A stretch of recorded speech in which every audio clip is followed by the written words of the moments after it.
You know, one of the things that sucked me back into anime every time I think I'm gone for good is the way something can jump out of left field and take you by surprise, especially if said thing fits perfectly with where your conscious has been loitering at that time of your life, to the point where you're convinced that discovering this particular show, movie, OVA, whatever, was divine timing.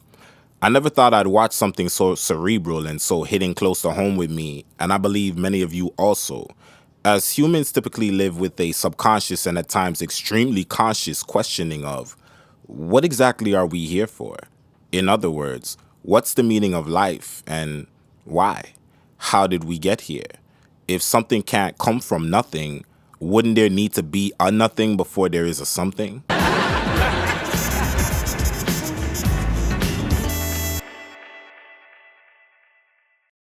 Welcome to the Laws of the Sun, animated tale of the great alien sun god El Cantare.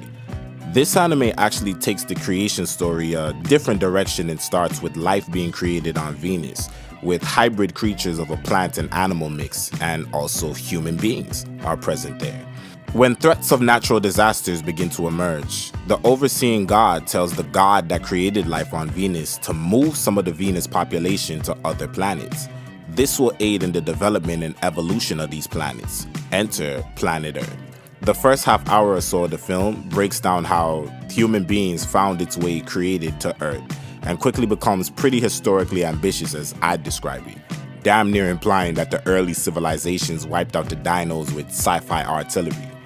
The movie is very clear early on that the experience of man was to be one of a spiritual nature, but once man got too comfortable, they quickly drifted off and immersed into the allure of worldly pleasures such as materialism and physical satisfaction, if you get what I'm saying. This led to their spirits descending to the lowest plane of the spirit world, or hell, following their physical transition from earth, or death. It's obvious there's a mixture of Christian folklore mixed in here with a mention of a once positive spirited entity ending up in hell and raging against the gods with hatred so much it empowered him until he became the underworld king, with evil spirits from the underworld leaving hell back to earth to possess the humans with evil thoughts, feeding off their malicious energy. From there, you get more and more history on the gods and enlightenment and whatnot. But our story takes us to the lost fictional continent of Mu.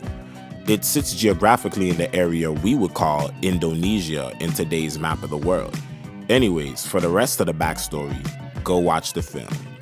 The thing I love about this is that it allows your mind to do what it's probably been itching to do for years, and that is challenge existence as we know it, human existence in particular. And it loosely uses many of the world's wonders to bind your curiosity of the unknown with what we do know.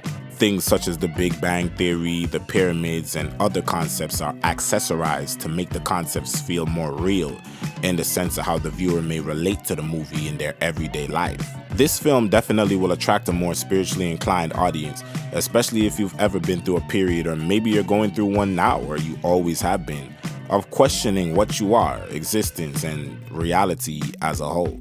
It starts to hint to the rise of the lost city of Atlantis after the land of Mu falls underwater and some of the descendants escape, introducing us to figures like Thoth and eventually Buddha. You know, it goes into that ancient Egypt for a second. It goes into a lot of different things, and somewhere towards the end of the movie, you get a little glimpse. Because you see, the movie kind of shows you things from a more ancient civilization perspective, but right at the end, it brings it all together by showing you the modern day. The movie came out in 2000, man, and spoiler alert, this whole story pretty much ends up ending as a commercial for Buddhism. But anyways, I definitely recommend you go check out Laws of the Sun. There are actually sequel movies which I plan on watching, or other movies that are pretty much like a different philosophy take, but it's basically the same format. Same company doing pretty much the same movie, but you know, different story being told or different philosophy this time. So yeah, be on the lookout for that. Like the video, comment down below what y'all want to see next. I'm out. Thanks for watching Anime Back When.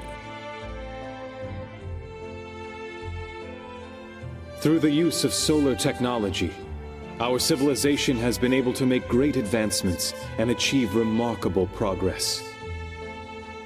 And it is in the midst of this prosperity that I make the following announcement. The time has finally arrived to establish the kingdom of God. But before we can do that, you must first know what God is.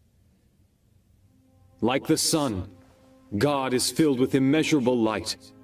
And like that light, He will continuously pour His love onto us without ever asking for anything from us in return.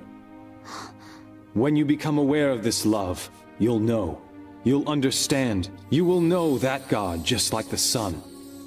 As children of God, it is necessary for human beings to learn to live in the spirit of giving love.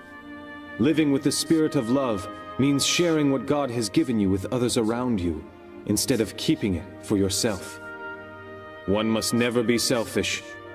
Casting the light of love into others' hearts and making them happy, this is the act of giving love.